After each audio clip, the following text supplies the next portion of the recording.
Les vraies voix Sud Radio. 3 infos des législatives qui sont Félix. Désistement, manifestation et dissension. Les macronistes font le choix du nini. Pas d'opposition avant le premier tour sur d'éventuels désistements anti-RN en faveur de la gauche.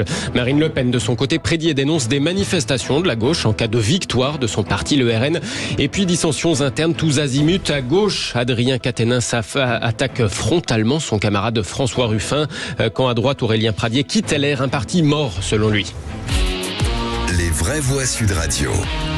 Se désister ou ne pas se désister en cas de triangulaire favorable au RN. Dimanche soir, question posée au camp macroniste qui refuse de répondre avant le premier tour. Position adoptée hier soir par les chefs de la majorité sortante en réunion. Le flou persiste quand, au contraire, les écologistes en appelaient à de tels désistements pour faire barrage au Rassemblement national. Un nini extrêmement préoccupant selon la secrétaire nationale des écologistes. Marine Tondelier va même écrire aux chefs de la majorité sortante macroniste pour leur demander une entrevue d'ici après-demain. Je veux qu'ils m'expliquent les yeux dans les yeux pourquoi ils ne font pas la différence entre l'extrême droite et la gauche. Je veux qu'ils m'expliquent les yeux dans les yeux ce qu'ils sont en train de faire. Les sondages montrent que ce désistement républicain pourrait faire basculer des dizaines de circonscriptions à l'extrême droite ou pas, selon que la consigne est tenue ou pas par tous les partis de ce pays. Évidemment que les électeurs, c'est eux qui décident à la fin, mais les consignes que vont donner les partis vont compter, parce que quand un président de la République, quand un Premier ministre tergiverse sur ce genre de sujet, ça donne un flottement. Ils sont prescripteurs quand même, et je trouve que ce qu'ils font est vraiment extrêmement grave. Moi, j'en suis atterrée. Je pense qu'ils ont perdu leur boussole et que c'est délétère. Et s'ils ne le font pas, j'appelle sincèrement leurs électeurs à faire barrage contre eux, parce que je pense qu'à un moment, leurs électeurs sont plus démocrates, plus républicains et plus humanistes qu'eux.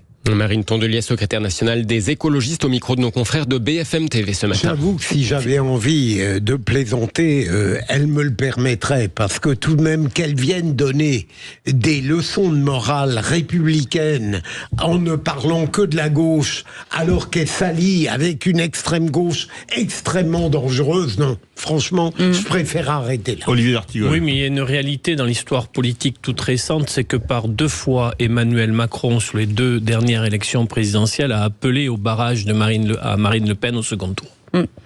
Il a y compris fait cet exploit lors de la dernière présidentielle de faire une campagne plutôt à droite au premier tour et à gauche, toute pour le second tour. Donc il y a une question politique, c'est que les macronistes ont donc bénéficié, y compris dans certaines circonscriptions, de ce barrage, quoi qu'on puisse penser de ce barrage. Mais aujourd'hui, pour ceux qui en ont bénéficié, ce ne sont pas ceux qui aujourd'hui sont prêts à le proposer. Pierre-Yves Martin. Et je pense qu'en 2 ans, de manière très synthétique, en 2 ans, peut-être qu'il y a une prise de conscience de ce qu'est réellement LFI, de ses dérives internes, de son offre politique et de sa façon de construire l'avenir du pays, qui n'existait peut-être pas il y a 2 ans. De son côté, Marine Le Pen prédit des manifestations en cas de victoire de son parti. Elle les prédit, elle les dénonce même par avance. C'était sur France 2 ce matin. Maintenant, ils se mettent à manifester contre les résultats des élections. Ils vont faire quoi demain? Ils vont prendre le Capitole? Donc la réponse, ça sera la je pense fermeté, que le président de la République devrait plutôt appeler à respecter la démocratie, à respecter les Français, à respecter les élections, car vous le savez pertinemment, si pour notre plus grand malheur, l'extrême gauche gagnait ces élections législatives, il n'y aurait pas une manifestation dans les rues. Si nous gagnons les élections législatives, alors oui, probablement, il y aura des manifestations dans les rues. C'est donc l'extrême gauche qui est responsable de cela. Et moi, j'aimerais que tout le monde, y compris vous, Monsieur Soto, appeliez le milieu politique, le milieu journalistique, que vous appeliez à respecter les règles républicaines. Marine Le Pen ce matin dans les 4 vérités. Depuis ça d'ailleurs, le gouvernement a annoncé la dissolution au Conseil des ministres de plusieurs groupuscules d'ultra-droite, le GUD actif à Paris, les Remparts à Lyon, mais aussi 2 associations, la Traboule et Top Sport Rhône. Dissolution aussi par ailleurs d'une association islamiste baptisée Jonas Paris. On en vient à ces dissensions internes à LFI et LR. Un nouvel épisode, ce tweet incendiaire de l'ex-député du Nord, Adrien Quatennens, après un reportage sur François Ruffin, candidat en Picardie. C'est plus du melon là, c'est une pastèque, attention, à force de gonfler, ça va exploser, écrit Adrien Quatennens qui poursuit. Si Mélenchon et la France insoumise ne t'avaient pas investi, tu n'existerais pas. Rejoins le RN, direct, on gagnera du temps et de l'énergie. Adrien Quatennens qui réagissait à ces propos de François Ruffin dans un reportage de TF1 où on le voit discuter avec une habitante de sa circonscription tentée par le vote RN. Vous n'êtes quand même pas pour M. Mélenchon? Je suis, lui c'est lui, moi c'est moi. Intéressant, vous n'êtes quand même pas avec Jean-Luc Mélenchon, a dit cette dame. Ben oui, je sais très bien que c'est pas un appui Jean-Luc Mélenchon ici.